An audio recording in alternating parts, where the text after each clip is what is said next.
what's your opinion on what's going on in Jamaica? Between the Chinese in Jamaica and the cultural, nuances that's happening in Jamaica right now. I just got invited by IRE FM to keynote the Marcus Garvey celebration in Ocho Rios. Obviously, they just had a hurricane, and we want to send love and support to our Jamaican African brothers and sisters down on the island of Garvey and Marley. We hope all goes well, that there's a speedy recovery and reconstruction. And I'm hoping I get to make it down there because I have Costa Rica on the 16th and 17th. Jamaica wants 3 days, but I already gave Costa Rica the 16th and 17th for Garvey. So I'm waiting on Jamaica to see if they can just do the 1 day or we can table it and I can do all 3 days next year, God willing. But I've been to Jamaica several times. Obviously, it's my #1 support island in the Caribbean. It's like a second home to me.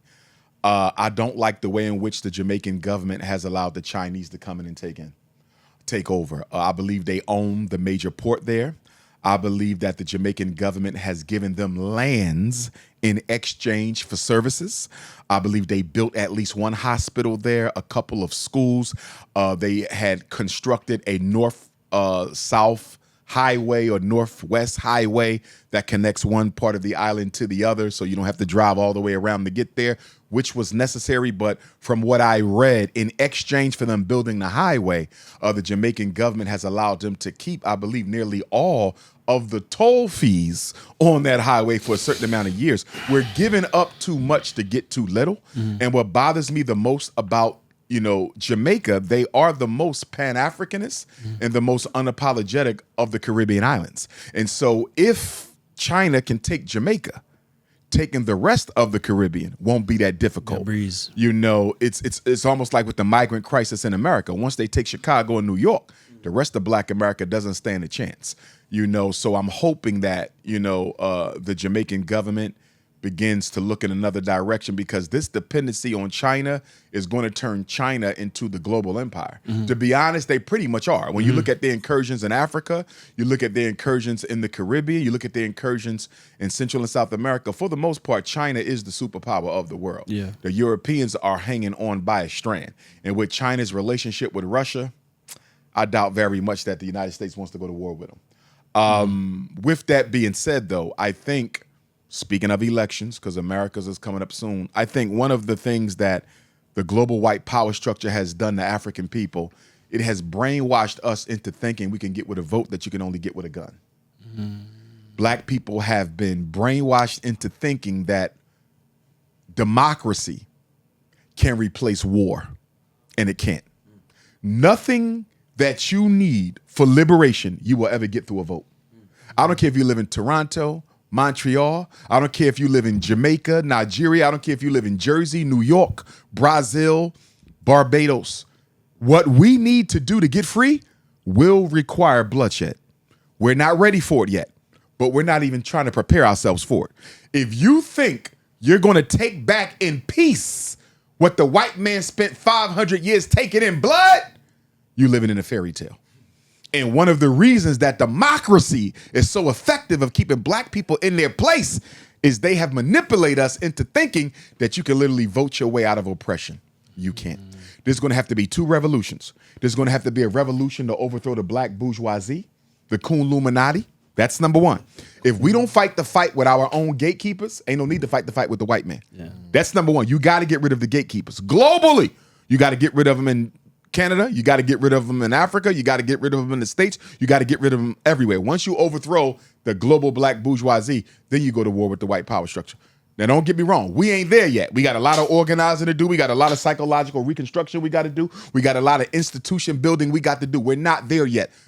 Military conflict is the final stage of revolution, never the first. Never the first. So we got other steps we need to take, but we still need to be conscious of the fact, whether it be us or our great grandkids, blood will have to be shed, not only for the redemption of Africa, but for the redemption of African people. Beautifully said. Going back into Jamaica real quick. So I'm Jamaican and I'm half Jamaican, half St. Vincent. Yes, sir. I identify mostly as Jamaican though. I ain't been to St. Vincent yet. Yeah. Listen, the more subscribers we have, the better the guests get. So please hit subscribe. Let's get back into the show. Beautiful place. A majority of Toronto's Black culture is Jamaican. Yep. Majority of it. Just right? like in London. Yeah, just like in London, and similar to what New York was kind of back in the day. And what's your thoughts on Jamaica specifically as an island? And the reason why I want to I love ask you, Jamaica. the reason why I want to ask you is because I feel like you're so informed just about Black people across the world, and I've been looking just more into myself lately and just wondering, like, how does such a small place impact the entire world so much?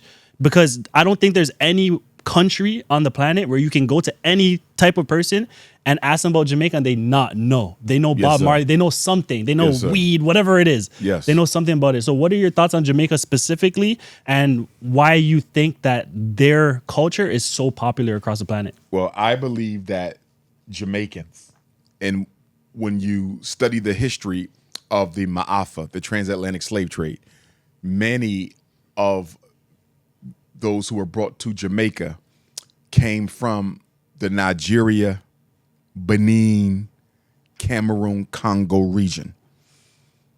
That is a very unapologetic fight to the death region. Some of the ethnic kingdoms in that region, the white man didn't even want to enslave them because it was too difficult to break them. Jamaicans still have that spirit. They are indomitable as a people. It's no coincidence that it was a Jamaican bookman who went to Haiti and led the Haitian Revolution. You understand? When you look at Nani, when you look at Cujo and Akangpong and all those revolutionary Jamaicans, it's no coincidence that they had so many revolutionaries on that island, because they brought that African spirit that can never be broken. And if African people are going to be free, geographically in the Caribbean or globally across the world, Jamaica will play a role in it. Just like when I go to Africa, I say it all the time. In order for Africa to be free, Nigeria will have to play a role in it because of their indomitable spirit. You can see that the Jamaicans and the Nigerians have the same blood. It's like, it's undeniable. So number one, that spirit of revolution. And then when you take the Rasta culture and what that did, and when you take Bob Marley's success and reggae and what that did, and of course the greatest Pan-Africanist and greatest organizer of all time, Marcus Garvey, coming from Jamaica, and others, you understand. But I think when you look at their national heroes and the Pan-African impact that they had, Bob Marley was a Pan-Africanist. The Rastafari are Pan-Africanists. Marcus Garvey, the father of modern Pan-Africanism. John Brown Russworm, the revolutionaries that came over out of there. Even to the slave revolt leaders, Sam Sharp, Paul Bogle. When you look at the Pan-Africanist nature that is at the foundation of the revolutionary Jamaican spirit, it helps you to understand why they are so feared and loved around the world. They're so unapologetic that when some people are trying to kick off revolutionary movements, if they're not sincere, they will screen for the Jamaicans. They want to make sure I don't have no Jamaicans in this, because I know when the Jamaicans come, they come to war. They come to fight. You don't invite the Jamaicans unless you're sincere. You understand? Because I would probably say per capita, they're some of the greatest revolutionaries that the race has ever produced. Wow. Thank you. I know the Jamaican people, especially in Toronto, are definitely going to appreciate that. Oh, yeah. for sure. And I think a lot of Jamaicans don't understand the gravity of what Marcus Garvey accomplished. Oh, for sure. Like, I don't think most Africans do, period. Yeah. Yeah. Like how big the UNIA was. You were part of that, right? Yes, of course. I was Minister of Education. Yeah. And Toronto, for a long time, I don't know if it's still there, for a long time, the oldest continuously owned piece of Marcus Garvey real estate was in Toronto. They had a Liberty Hall there. There was an elder there. I met him many years ago, probably a decade ago. There was the two oldest pieces of property in the UNIA, if memory serves me correctly, when I was Minister of Education, we talking 2004, 2005, so that's 20 years ago. But at that time, the two oldest pieces of Marcus Garvey real estate was a Liberty Hall in Toronto, or Montreal, but I think it was Toronto, and the Liberty Hall in North Philadelphia, which still stands. How big is the UNI? I don't know the numbers now, because although I'm still a member of the Detroit division, I don't really participate as much as I used to, because there's a lot of internal dynamics there that I don't really want to be a part of, but out of my love for Garvey and love for the UNIA and what it meant to African people, I do still belong and do my work through Detroit.